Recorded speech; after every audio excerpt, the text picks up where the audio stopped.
What's up, everybody? 1-4 here. And people, they ask me, hey, R14, are you kill? Are you end hero? Did you die? Answer is no.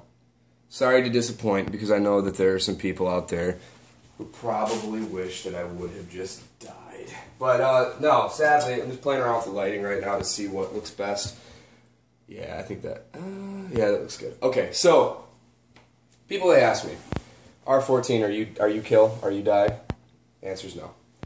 Nope. I've been on vacation for the last 5 months. First, I spent 2 lovely months in scenic Great Lakes, Illinois.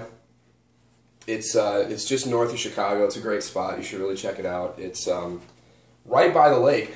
I was there for 2 months, and I actually had no fucking clue that I was right next to Lake Michigan. I could smell it some mornings, but I didn't know that I was literally like a hop, skip, and a jump away from Lake Michigan. So that made me feel some kind of way. And then now I've been on vacation for the last, August 10th, September, October. So the last 3 months down here in San Antonio, Texas, where I've been vacationing, basically sunning myself next to a palm tree and drinking coconut water and feeding bits of my lunch to tropical birds. So what I wanted to do as my welcome back video is the new plate carrier setup.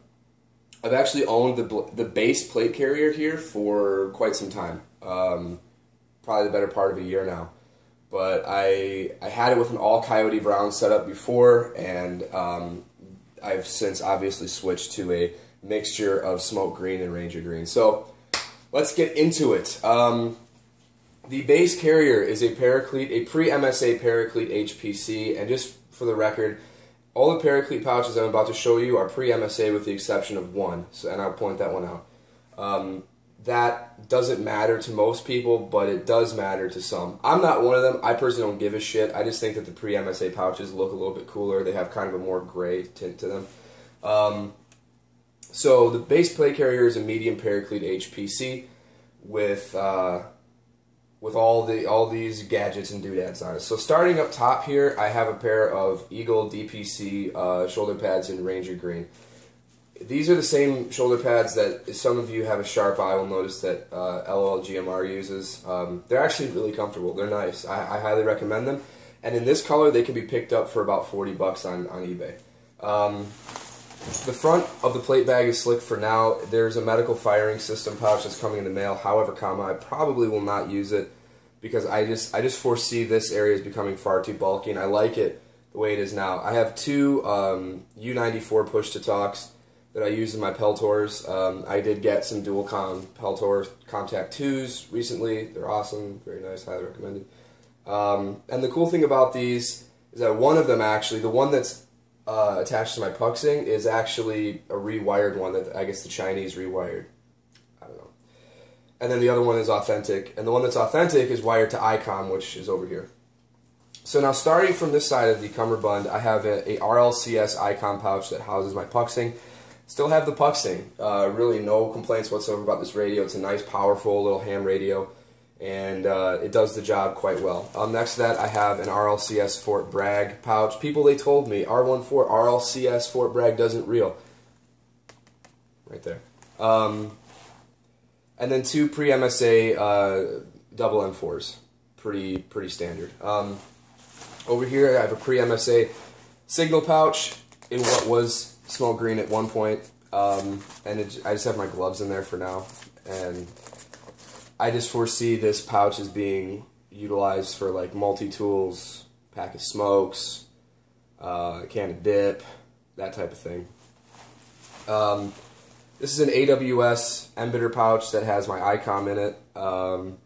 It's an embedder pouch. It's pretty basic. It has the ability to expand and contract with these Velcro panels on the front, but I honestly, I have a pretty small radio in there, so the only thing that's in it right now is just a pair of socks and then the radio. So this is a post-MSA flashlight pouch, but it is actually the perfect size for a Knights Armament Company style suppressor.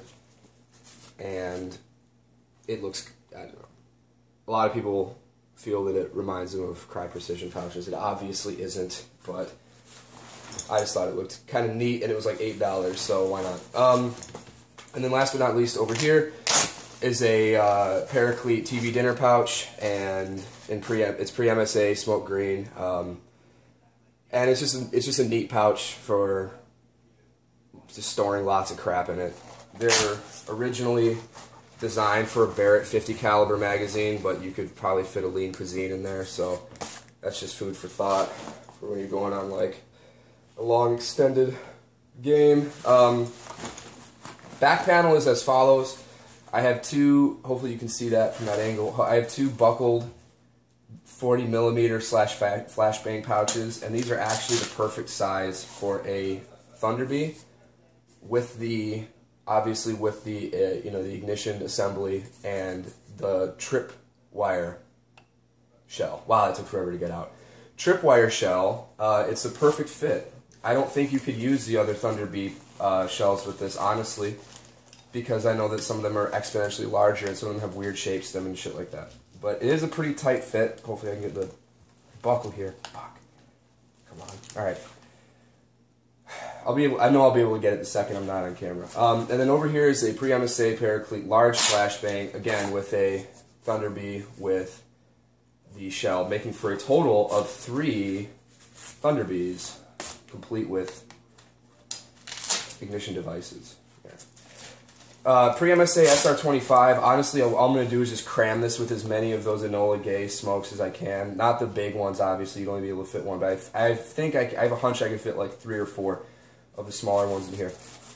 And then this is Pre-MSA peanut butter pouch. It's a perfect size for a jar of Jif peanut butter. I don't have my Jif peanut butter in there right now because that's what's holding my phone up, so there you have it. And then just hanging off the bottom is a the only piece of Coyote Brown kit on my kit, which is this horizontal GP, which all I use it for is just storing more Thunderbee shells. As you can see, this back panel setup is perfect for a salter span and basically just being a complete and total tard out on the field. So last thing I want to show is on the inside of my plate carrier. Now, a lot of people, they ask me, R14, it's 1.4 by the way, R14, how do you keep your plate carrier so rigid? Well, the answer is simple.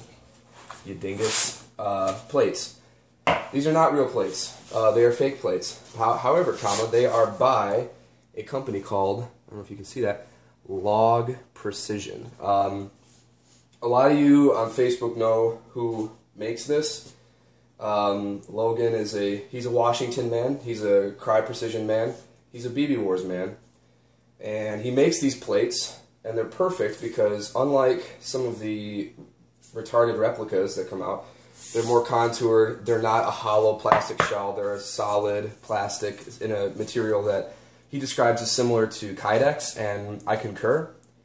And these will set you back less than $50, I think. Hopefully I didn't just blow up his spot, but they set me back less than $50.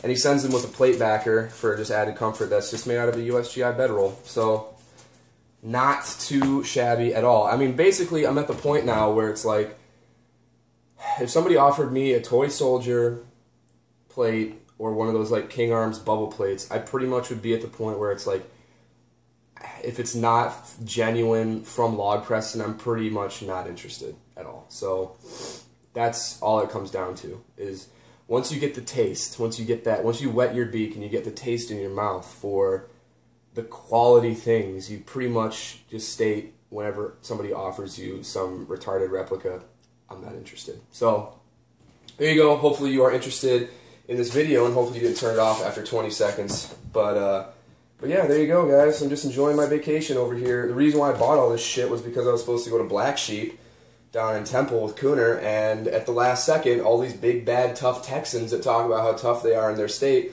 were like, oh, the temperature dipped below 50 degrees, better go into a complete panic mode and batten down the hatches. So that's all I got for you for now, but stay tuned for more in the future. Love you guys. Take it easy. See you around.